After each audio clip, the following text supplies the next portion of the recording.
Glendale police investigate car accidents every single day. They rely on evidence at the scene to determine what happened, like skid marks or the position of the vehicle. Very rarely do our cops get to see an accident happen right in front of them. Until now. Stacy Lloyd takes us to a training where police officers got to see crashes happen right before their eyes.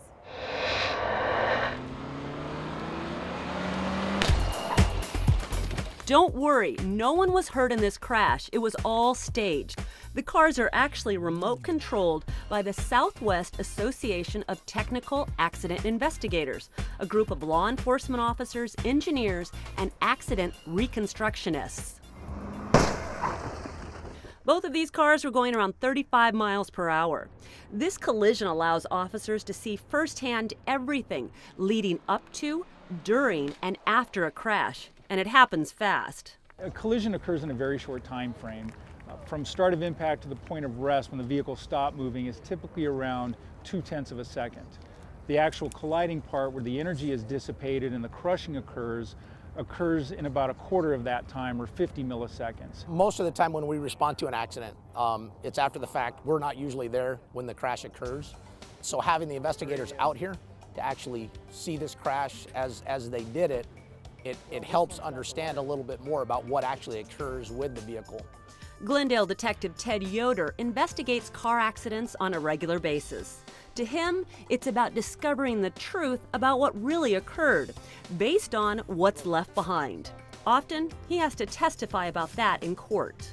We want to check the roadway for any scrapes, tire marks, skids, broken parts, debris path, fluids, and then we also look at the vehicles themselves because we want to see the damage to the vehicles.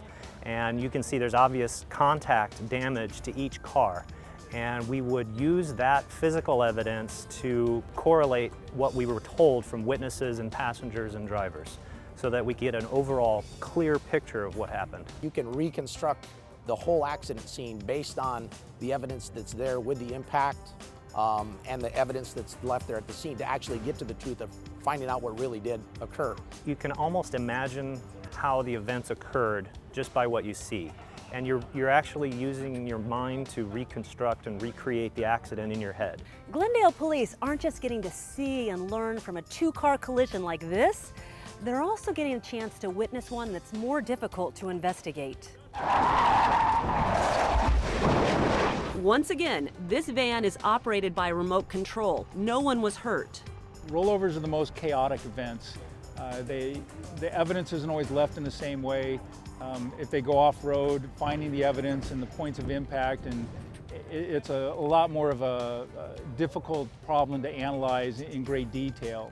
After both accidents, Detective Yoder studied the damage to the vehicles and the skid marks. They helped tell the original speed of the vehicle. Experience that will pay off in future investigations. To witness something occur like they did with this collision here today just reinforces all the experience and that you have as an investigator. Glendale police want to remind you those accidents were staged by experts. They were dangerous and pretty scary to watch. So our cops want to remind you to drive safely.